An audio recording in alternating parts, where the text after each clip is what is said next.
Welcome to the Common Man Football Show. My name is James Cobern, and today's episode is the Houston Texans draft class. Starting with the first pick of the draft, Deshaun Watson, quarterback out of Clemson. When you look at his overall production, he scored 95.75 in terms of high school production, 94.03 in terms of collegiate production. And just to look at the thresholds here, 100% of multiple Pro Bowl quarterbacks since the 2007 NFL draft class had a high school production score of 84 or higher, and Deshaun Watson hits that area of production in terms of 95.75 for his score. And in terms of collegiate production, 100% of multiple Pro Bowl quarterbacks hit 80 or higher, which Deshaun Watson scored even higher than that with 94.03, and 100% of multiple All-Pro quarterbacks hit 90 or higher, which is what Deshaun Watson's collegiate score was, which was 94.03. And that study goes all the way back to the 1958 NFL draft class when it comes to that study. So what's the issue with Deshaun Watson? What's the problem? Why do people not like Deshaun Watson? Why was Deshaun Watson not the first quarterback taken and instead was the second quarterback taken? Well, it all comes down to two main things possibly. One is the Wonderlic. When it comes to the Wonderlic, he only scored 20. But this is the main thing I really need to tell you guys about the Wonderlic. The Wonderlic is very controversial for many different reasons. People kind of throw straw man arguments with it. And people also take old data and try to debunk new data with old data by saying, oh, well, Dan Marino had this low of a Wonderlic, and Jim Kelly had this low of a Wonderlic, and Terry Bradshaw had this low of a Wonderlic, and all that kind of stuff. When the problem is that we actually know what the average Wonderlic is between the from 1999 until today, 2017. We actually know what the average Wonderlic is in that time span, which is 22 out of 50, excuse me. But back in the 80s and the 70s, we don't know what the average is in the 70s and 80s because we don't have enough data from that era. The only Wonderlics that were reported in the 70s, the 80s, and even the 90s, for example, were only the successful quarterbacks. So we don't really know what the baseline was or what the average was when you only have 10 quarterbacks to make the average out of when there was at least 100 quarterbacks in that era. So I just don't like to debunk new data with old data when the new data speaks to a specific thing, which is that you want Wonderlics. Wonderlics at the very least can show potential upside. At least to me, it shows a very strong correlation that if you score 14 or higher, you have potential to be a Pro Bowl quarterback, which Deshaun Watson scored over 14, scored 20. And when it comes to All-Pro potential, you have to score 28 or higher from the 1999 NFL draft class to the current NFL draft class right now. And Deshaun Watson, unfortunately, didn't hit that mark. So all this really does is it reduces his overall upside potential from a data perspective from multiple All-Pro based on his collegiate production to only multiple Pro Bowl. But again, I don't think this is that big of a deal. When you look at the other indicators, which again, high school production and college production, those are both very positive. And he didn't exactly flunk the Wonderlic. He just didn't get a score high enough to be considered an All-Pro candidate. But that's really the only issue. And then the last issue with Deshaun Watson is with gun data. And, Benjamin Albright basically collected all the sort of gun data that was reported at the Combine and a few other places, for the last, I think, 10 seasons around there. And based on gun data, you apparently have to have at least 55 or higher in order to be a successful player, according to gun data. And Deshaun Watson only scored, I believe it's 49 on the gun, which doesn't hit the 55 threshold in terms of Ben Albright's data. But here's the one thing I have to say about Ben Albright's data, or just the gun data in general, is there's a lot of missing quarterbacks in the gun data. It's missing quarterbacks like Derek Carr, it's missing quarterbacks like Andrew Luck. Like, there are a lot of starting quarterbacks in that sample that are just not there. They're not existent. And I just don't like that. I also don't like the fact that the sample doesn't go further than as far as it goes. Like, I want to know what Tom Brady's gun data is. I want to know what Drew Brees' gun data is. I want to know what all those quarterback gun data was. Because I just don't think that when you have a sample size that already is missing quarterbacks, you need to strengthen it by going a little bit farther to get that information. And unfortunately, the gun data doesn't have that stuff. So it doesn't have, again, as large of a historical precedence as the high school production, as the college production, because the college production goes all the way back to the 1958 NFL draft class. And not only that, the high school and college production that I'm using isn't missing data. I'm not missing any of the starters during that time span when it comes to college production data. And I'm not missing any of the starters when it comes to high school production data in terms of the parameters to the 2007 NFL draft class. So those two metrics are on their own merits stronger when it comes to being more reliable in terms of sample size and every other sort of thing. When it comes to those sort of things, it's more reliable. It's just a better thing to look at when it comes to predicting and all the other kind of stuff. And again, I'm not discounting gun data, but what I'm saying is when you have things that when you have something you're trying to prove and you have all this missing data, it's, what's missing, like, why is this missing is all I'm trying to say. So gun data may actually have very significant factors when it comes to prediction and when it comes to just another variable to add to my data set, but I just can't in good conscience add that data to my set when it has all these sort of irregularities and issues with it. So I know this was a little bit long about Deshaun Watson and data in general, but you just have to understand that that's just the way things are, is that the gun data is less reliable compared to the other metrics that I use, and the other metrics that I use show that Deshaun Watson, coupled with everything, including the Wonderlic, if you just want to add the Wonderlic, he has the potential to be a Pro Bowl quarterback based on his production in high school and based on his production in college. And athleticism-wise is Russell Wilson level. So I think there's a lot of positive things pointing to success with Deshaun Watson, and he's by far the cleanest quarterback in the class when it comes to his data profile in terms of reliable data when it comes to quarterbacks.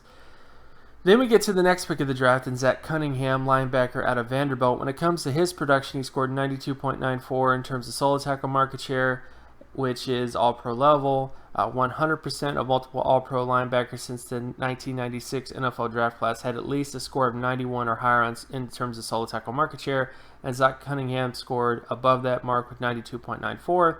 But his issues really come down to athleticism. He only scored 62.94 in terms of explosiveness, 51.10 in terms of speed, and only 62.86 when it comes to flexibility for his size. That unfortunately doesn't hit Pro Bowl level athleticism. It doesn't hit All-Pro athleticism. But the one thing I can say is in terms of Zach Cunningham and Darryl Smith, there are some similarities when you look at Darryl Smith from a production standpoint and from some athletic standpoints. So this is just Darryl Smith and Zach Cunningham here in terms of production, and then here in terms of athleticism. They both share similarities when it comes to those two metrics. So I don't think Zach Cunningham is going to be a terrible player, and matter of fact, I think he's going to be a great player. He's going to be a very good player.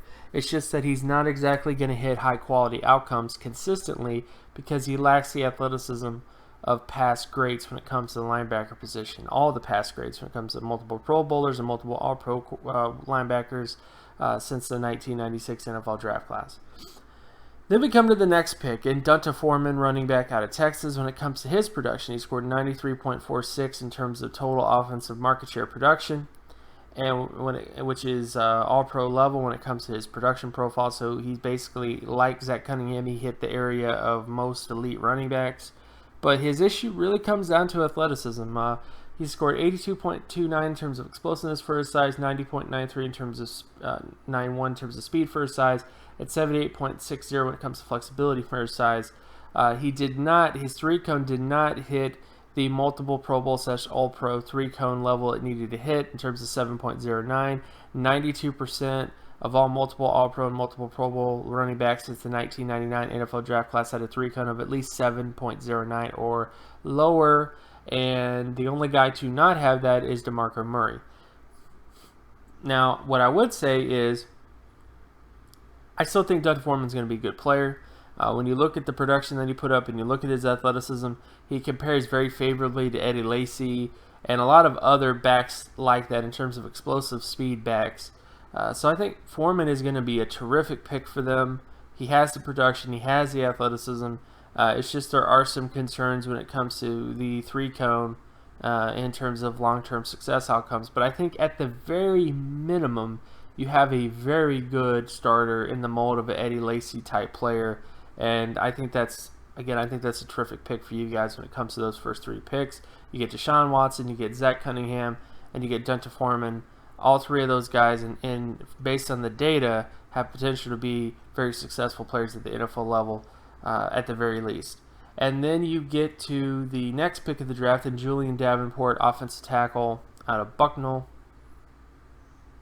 When it comes to athleticism, he only scored 50.90 in terms of explosiveness, 17.18 in terms of speed, and only 62.17 when it comes to flexibility for his size. Based on his athleticism traits, high-quality outcomes are simply off the table. He is not fast enough to become a Pro Bowl tackle or All-Pro tackle even. He has explosiveness. He has flexibility. These are two traits in particular that will basically help him to fit in a ZBS type of system. But it's still an issue when you have a guy that has as low of a speed score as that. Those guys typically will struggle a lot when it comes to players that are just simply faster than them. He has length. He has size. But I just think when it comes to high-quality outcomes, those are off the table. But there are enough positive things in his profile to say that he could become a long-term starter. So that's the one thing I can say about Davenport is he does have that upside to at least become a starter, which is a good thing. And then you come to the next pick in Carlos Watkins, defensive tackle out of Clemson. When it comes to his production, he scored 61.16 in terms of solo tackle market share, 79.54 in terms of sack market share, and 47.37 in terms of tackle for loss market share. His big issue is just age, and that's really about it, and production, like I just said. When you look at his production, he doesn't really hit high-quality outcomes when it comes to his solo tackle market share and in terms of his tackle for loss market share. When it comes to age, he's had a 21.32 age score, which compared to All-Pro defensive tackles and Pro Bowl defensive tackles, this is just his age score compared to those guys. He doesn't hit the high-quality marks when it comes to his age. Athleticism-wise is a positive. Scored 74.49 in terms of explosiveness for his size, 86.98 when it comes to speed for his size, and 31.25 in terms of flexibility for his size. So Carlos Watkins is essentially this type of player that comes around a lot, which it's a defensive tackle that plays at a big-time program. He has athleticism traits of a very good player. I mean, he basically has the athleticism traits of a Pro Bowl level defensive tackle, but he didn't produce like a Pro Bowl level defensive tackle. His age is suspect. That doesn't mean that he's going to be a terrible player. It just means that when it comes to his overall upside potential, All-Pro and Pro Bowl sort of stuff is just off the table when it comes to him based on his production and age. But you still got an athlete who is impressive. But the only thing I would say is because of his flexibility, because he only scored 31.25 in terms of flexibility for his size, this is not an athlete that you want anchoring and holding down the line in sort of that way. Whenever you have defensive tackles that score that low, below average flexibility, there are guys that are going to be issues when it comes to leverage and just the ability to get lower than the man in front of them and be able to anchor down and stop against the run. Which showed up in his production. I mean, his production, he was below average in terms of tackle for loss, which I think, in my opinion, speaks to the fact of not being able to out-leverage players because he's just not flexible enough to do that. So that's my only big issue with Carlos Watkins is that he will be a weakness when it comes to the run game, when it comes to offensive linemen that are just more flexible than him to be able to out-leverage him. But you can't deny the fact that because he is above average explosive and fast for his size, that there is potential for him to become at least a long-term starter when you look at the Texans. So that, in my opinion, might be a good pick. The production is worrisome, the age is worrisome, but he does have the athleticism traits of a player that could become a successful player in that system.